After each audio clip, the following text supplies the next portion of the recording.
Tonton video ini sampai selesai agar Anda tidak gagal paham.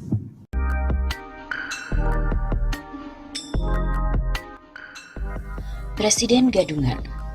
Presiden Gadungan adalah terjemahan dari fake presiden, bukan presiden sebenarnya. Ini bisa berarti presiden tidak kompeten, baik sebagai seorang kepala negara atau kepala pemerintahan.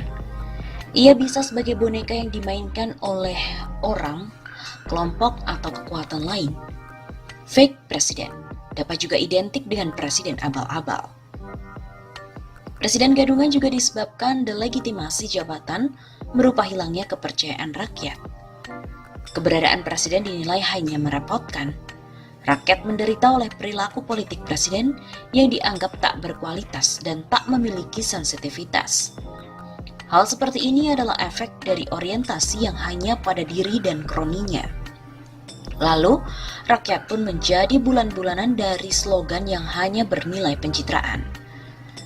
Presiden gadungan atau fake presiden adalah pemimpin yang ilegal. Keabsahan statusnya goyah. Sebagai contoh adalah kejutan kasus yang terbuka setelah disembunyikan 9 bulan. Putusan MA yang menyatakan pasal 3 ayat 7 PKPU nomor 5 tahun 2019 tidak memiliki kekuatan hukum mengikat. Rontoklah dasar hukum penetapan pasangan Jokowi Ma'ruf. Beberapa ahli atau loyalis presiden mengatakan putusan MA nomor 44 P/HUM/2019 tanggal 29 Oktober 2019 tersebut tidak berlaku surut atau retroaktif. Karenanya tak berpengaruh pada putusan MK yang menolak gugatan Prabowo Sandi. Terhadap hal ini, tentu terus diperdalam dan masih bisa debat lanjutan. Indikatornya antara lain.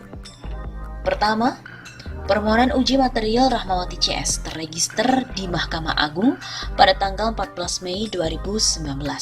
Artinya sebelum putusan MK 27 Juni 2019. Maknanya adalah permohonan uji material tersebut sangat berkaitan dengan Pilpres 2019. Bukan berdiri sendiri. Dalam permohonan pemohon pun juga disinggung konteks Pilpres 2019. Kedua, Majelis Hakim yang memeriksa dan mengadili permohonan uji material pasal 3 ayat 7 PKPU tersebut patut mengetahui dan menyadari bahwa uji material ini berkaitan dengan proses Pilpres 2019. Sehingga jika asas retroaktif tak bisa diberlakukan, putusan akan tegas mengatakan keberlakuan putusan untuk Pilpres yang akan datang, atau penafsiran argumentum a contrario. Ketiga, tafsir bahwa MK telah memenangkan pasangan Jokowi Ma'ruf sehingga putusan MA tidak berpengaruh pada hasil Pilpres bisa keliru total. Masalah yang di putusan MA adalah tidak memiliki kekuatan hukum mengikatnya pasal 3 ayat 7 PKPU, sedangkan pasal tersebut justru menjadi dasar hukum dari penetapan pasangan Jokowi Ma'ruf. Keempat, disembunyikannya putusan MA ini hingga 9 bulan adalah sebuah bukti bahwa putusan ini sangat berpengaruh pada keabsahan hasil Pilpres. Jika tidak, maka MA serta-merta akan mengupload atau mengumumkan kepada masyarakat demi kepastian hukum. Siapa pihak yang terlibat dalam penyembunyian atau penggelapan ini harus dituntut. Jadi di sini patut diduga kuat adanya skandal politik dan hukum yang sangat memalukan. Ada gaslighting dan ada corruption. Sinyal dari terkuaknya skandal besar. Yang jelas, putusan MA nomor 44 P/HUM/2019 tersebut akan menjadi sebuah bukti bahwa kemenangan pasangan Jokowi Ma'ruf itu sebenarnya sangat bermasalah. Cacat politik dan cacat hukum. Bila DPR menangkap aspirasi rakyat yang mempermasalahkan kualitas dan legitimasi presiden, maka putusan MA tersebut dapat dijadikan dasar sebagai proses pemaksulan presiden.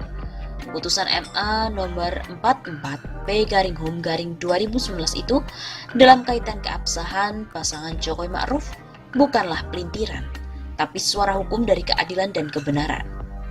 Sebagai hiburan, khususnya bagi para penjilat politik dan hukum, dihimbau untuk membaca bukunya Mark Green dan juga Ralph Nader yang berjudul Fake President: Decoding Trump's Gaslighting, Corruption, and General Bullshit.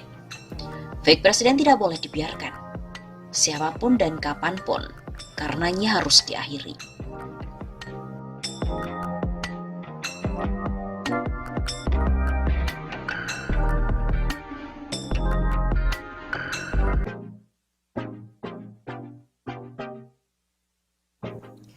Pelapor Rocky Gerung, Ahmad Dhani hingga Anies Baswedan resmi ditetapkan menjadi tersangka.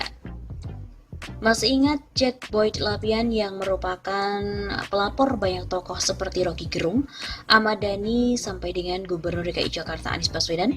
Saat ini pria itu telah ditetapkan sebagai tersangka pencemaran nama baik oleh Direktorat Tindak Pidana Umum di Tipidum Barreskrim Polri. Karopenmas Divisi Humas Polri Brigjen Awistiono menyampaikan bahwa JBL ditetapkan sebagai tersangka bersama dengan seorang perempuan berinisial TSE berdasarkan laporan polisi nomor LP-B-097-11 Romawi _2019 Barreskrim tertanggal 13 November 2019 dengan pelapor Andre Darwis. Dari hasil gelar perkara, diputuskan bahwa saudara JBL dan saudari TSE statusnya dinaikkan dari saksi menjadi tersangka. Begitu kata Awi dalam konferensi pers virtual dari Mabes Polri Jakarta, Selasa 30 Juni. Selain itu, Awi juga menambahkan penetapan tersangka dilakukan oleh penyidik setelah mereka melakukan pemeriksaan terhadap 14 orang saksi, 2 diantaranya adalah saksi ahli, bahasa, dan pidana.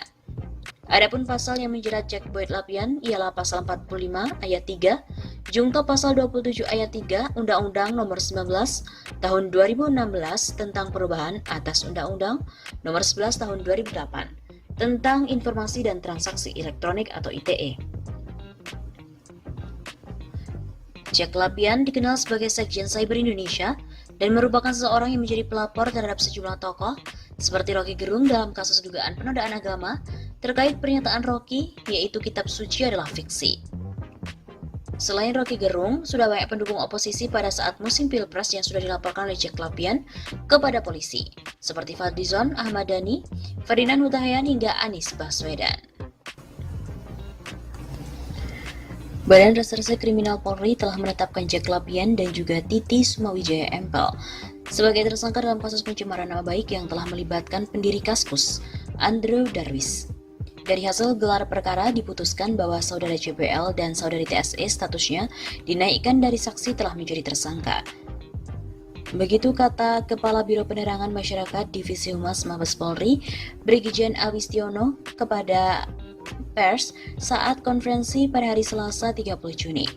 Awi mengatakan penyidik telah memeriksa 14 orang saksi, 1 orang saksi ahli bahasa dan 1 orang saksi ahli hukum pidana, sebelum akhirnya menetapkan Jack Boyd Lapian dan Titi sebagai tersangka. Untuk Jack Lapian sendiri, polisi menyangkakan dengan pasal 45 ayat 3 Jungto, pasal 27 ayat 3 Undang-Undang Nomor 19 Tahun 2016 tentang perubahan atas Undang-Undang Nomor 11 Tahun 2008 tentang ITE. Sedangkan untuk Titi dikenakan pasal 310 dan 311 KUHP tentang pencemaran nama baik. Jack Lapian selama ini aktif sebagai Sekretaris Jenderal Cyber Indonesia. Awalnya ia dan beberapa aktivis lain membentuk organisasi masyarakat yang dinamai Cyber Indonesia. Organisasi tersebut sudah didaftar di Kementerian Hukum dan HAM. Selain itu, ia juga pendiri BTP Network sebagai dukungan untuk mantan Gubernur DKI Jakarta Basuki Cahayapurnama. Selain itu, ia juga menjadi bagian dari anggota Jokowi Ahok Social Media Volunteer atau JASMEV. Ia juga mengaku sebagai relawan kubu Jokowi Ma'ruf pada Pilpres 2019. Pada tahun 2018 yang lalu, Jack Boyd Lapian melaporkan Ahmad Dhani atas kasus ujaran kebencian. Ia juga turut hadir dalam persidangan kasus Ahmad Dhani, yakni saat memberikan kesaksian. Ia bersaksi bahwa selama periode Februari hingga Maret, isi cuitan Ahmad Dhani berisi ujaran kebencian. Berdasarkan laporan Jack Lapian, kini Ahmad Dhani dijatuhi vonis bersalah dan kini ditahan. Masih di tahun 2018, Jack Lapian juga melaporkan Anies Baswedan terkait dengan kebijakan penutupan Jalan Jati Baru Tanah Abang, Jakarta. Ia mempermasalahkan bahwa penutupan jalan itu bukan jalan keluar dari permasalahan yang dihadapi di Tanah Abang dan menyalahi Undang-Undang Nomor 38 Tahun 2004 tentang jalan.